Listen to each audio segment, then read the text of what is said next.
So guys I apologize for the delay but yeah here is the next part. सो बिना देरी के करते वीडियो को स्टार्ट।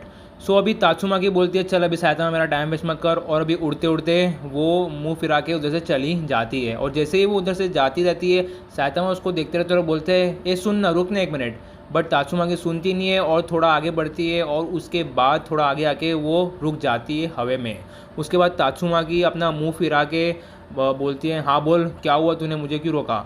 और मैं सायतामा उसकी तरफ देखते रहता है, और सायतामा दिमाग में सोचता है अरे मैंने तात्सुमाकी को रोका क्यों, मैं क्या पूछने वाला था, काफ़ी सीरियस बात मैं पूछने वाला था बट मुझे याद क्यों नहीं आ रही है। और मैं वो 30-40 सेकंड तक उसकी तरफ देखते रहता है बट वो कुछ बोल नहीं पाता है सायतामा। और ये चीज़ देखने के बाद तात्सुमाकी थोड़ी और इरिटेट हो जाती है और बोलती है ए टकले, मेरा टाइम वेस्ट मत कर, सुबह सुबह तुझे जो बोलना है जल्दी बोल के ख़त्म कर। और उसके बाद सायतामा और थोड़े फ्रस्ट्रेशन में आ जाती है और उसकी तरफ उसकी उंगली पॉइंट करती है, और सायतामा तात्सुमाकी की उंगली की तरफ देखते रहता है। और वहीं तात्सुमाकी बोलती है कि सायतामा मेरी बात स्ट्रेट वे में सुन ले, तू जो भी रेस्टोरेंट में हुआ था वो कुछ नहीं था, सब भूल जा, and it means nothing to me, and हम लोग फ्रेंड्स कुछ भी नहीं है, हम दोनों के बीच में फ्रेंडशिप वेंडशिप कुछ नहीं है, so just leave me alone and stay away from me.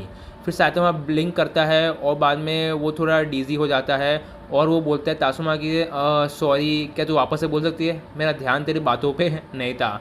और बाद में तात्सुमाकी और इरिटेट हो जाती है, बोलती है डैम इट, क्या मैं तुझे इतनी इंपॉर्टेंट बात बोली और तूने सुनी भी नहीं। और सायतामा बोलते हैं हाँ मैं तेरी उंगली की तरफ देख रहा था इसलिए मेरी दोनों आंखें बीच में आ गई, इसलिए सब कुछ ब्लर ब्लर हो गया। सो अगर आप भी अपनी आंखों के सामने आपकी उंगली लाओगे ना, सो आपको भी ब्लर ब्लर दिखेगा, क्योंकि अगर दोनों के दोनों आई बॉल्स बीच में आ जाएंगे। सो वैसी चीज़ सायतामा के साथ हुई थी। और बाद में तात्सुमाकी साई लेती है और बोलती है अच्छा ठीक है, तो मैं ये कह रही है कि जस्ट लीव मी अलोन, और हम लोग कोई फ्रेंड्स वेंड्स नहीं है, हम दोनों के बीच में कोई फ्रेंडशिप नहीं है। और तात्सुमाकी ये सब अपना मुंडी नीचे करके बोलती है, और तात्सुमाकी रिग्रेट करती है कि ये सब उसको क्यों बोल रही है। और आगे वो बोलती है आई एम सॉरी बट हम फ्रेंड्स नहीं बन सकते। और वो ऑलमोस्ट रोने वाली होती तात्सुमाकी, और अगर उसका एक बूंद आंसू गिर जाता तो उसकी इज्जत का फालंदा हो जाता, इसलिए वो तुरंत पीछे मुड़ के हवा में उड़ जाती है कुछ भी बोले बिना। और मैं सायतामा उधर का उधर काफ़ी ज़्यादा कन्फ्यूज रहता है और बोलते हैं क्या इसने अभी क्या बोला, मुझे समझ में इतना नहीं आया, शायद से उसने ब्रेकफास्ट में कुछ उल्टा सीधा खा लिया है, इसलिए उसको शायद से अभी गुस्सा आ रहा है। चलो कोई नहीं, अभी हम सब कुछ टाइम के ऊपर ही छोड़ते हैं, ज़्यादा स्ट्रेस लेने का नहीं है। एज़ ऑलवेज सायतामा ऐसा ही है। उसके बाद सायतामा का फ़ोन वाइब्रेट करता है, अपनी पॉकेट में से वो अपना फ़ोन निकालता है और उसको आंसर करता है, जो कि एक अननोन नंबर रहता है। बट सायतामा को पता है कि ये अननोन नंबर और किसी का नहीं, वो हीरो एसोसिएशन का है। तो सायतामा फ़ोन उठाता है और बोलते हैं हेलो हीरो एसोसिएशन, कौन से टाइम में आने का आज मैं फ्री हूँ। और उसके बाद हम दूसरे सीन में आ जाते हैं जहाँ पे हमें जेनोस और फुबुकी दिखाए जाते हैं, जो कि अभी एक ग्रोसरी स्टोर के ग्लास डोर के बाहर खड़े हैं और अभी डोर के अंदर एंट्री करने वाले होते हैं।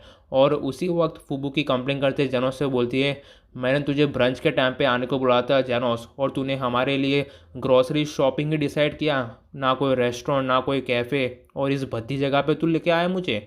और बाद में जेनोस बोलता है मास्टर सायतामा पिछले कुछ 2-3 दिन से डिस्ट्रैक्टेड लग रहे हैं, और कल भी मैंने उनका पज़ल गलती से सॉल्व कर दिया था, इसलिए वो मेरे से नाराज़ है, इसलिए मैंने सोचा उनके लिए ग्रॉसरी शॉपिंग करके मैं उनको बैक करूँगा और उनसे फॉरगिवनेस ले लूँगा। और मैं फुबुकी बोलती है जेनोस के एक वियर्ड एक्सप्रेशन के साथ तू तो काफ़ी ज़्यादा चाटता है सायतामा की। और बाद में जेनोस उसको बैक रिप्लाई देता है और बोलता है हाँ तू भी वैसे लोगों से सराउंडेड है जो तेरी चाटते हैं, यानी कि जो फुबुकी का जो ग्रुप है ना वो उसकी जेनोस बात कर रहा है। और बाद में आगे फुबुकी बोलती है आगे को आगे बढ़ा के, और बोलती है तू तो एस क्लास के लिए तो एक डिसग्रेस है, तू एस क्लास वाला होके भी ऐसी हरकतें करता है और लोगों की चाटता है, शी डैम इट। और हमें आगे जेनोस मैच्योरली बोलता है कि मैं ये सब आर्ग्यू करने नहीं आया फुबुकी तेरे साथ, मेरे सायतामा मास्टर के साथ कुछ प्रॉब्लम्स हो रही है तो उसको डिस्कस करने आया हूँ, जो कि तेरे सिस्टर के साथ हो रही है, इसलिए मैं सोचा तेरे साथ डिस्कस कर लूँ। एंड फुबुकी बोलती है हाँ मेरे को भी तेरे से मिलने का इतना शौक नहीं है, मेरी सिस्टर के साथ भी कुछ प्रॉब्लम्स हो रही है, इसलिए मैंने सोचा कि हम लोग इधर मिलने आए, वरना मैं भी नहीं आती। और जैसे ही लोग बातें करते रहते हैं, जनोस का फ़ोन वाइब्रेट करता है और जनोस अपना फ़ोन निकालता है और देखता है कि उसके मास्टर सायतामा ने उसको एक मैसेज भेजा है। तो तुरंत वो मैसेज खोलता है और मैसेज में लिखा रहता है, have lunch without me, meeting with hero association. और सायतामा ने एसोसिएशन का स्पेलिंग रॉन्ग लिखा होता है उसके मैसेज के अंदर। और जेनोस बोलता है ठीक है, और अपना फ़ोन वापस से पॉकेट में डाल देता है। और मैं फूबू की क्यूरियस होती है, बोलती है क्या, किसका मैसेज था, सायतामा का मैसेज था? और हमें जेनोस बोलते हैं हाँ, मेरे मास्टर का ही था। और फूबू की जेनोस के एक्सप्रेशन देखती है और उसको समझ में आता है कि कुछ सीरियस बात है, इसलिए आगे वो एंग्शियस होकर फूबू की जेनोस से पूछती है, तो क्या क्या हुआ, कुछ सीरियस बात हुई क्या? और बाद में जेनोस बोलता है नहीं नहीं नहीं, उतनी कोई बड़ी बात नहीं हुई है। और मैं फूबू की ब्लिंक करते हुए बोलती है, तो ऐसा मुंह क्यों लटकाया हुआ है?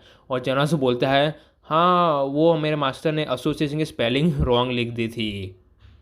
सो या गाइस, ये वाला पार्ट बहुत छोटा लगा, सॉरी, क्योंकि आप लोगों को जल्द से जल्द चाहिए था, इसलिए मैंने आज ही अपलोड करा, आज ही रिकॉर्ड किया, आज ही अपलोड कर दूंगा। सो नेक्स्ट पार्ट कल आ जाएगा, सो डोंट वरी, एंड ऐसे ही सपोर्ट बनाते रखो, and please follow me Instagram and subscribe my second channel as well. Till then bye bye and sayonara.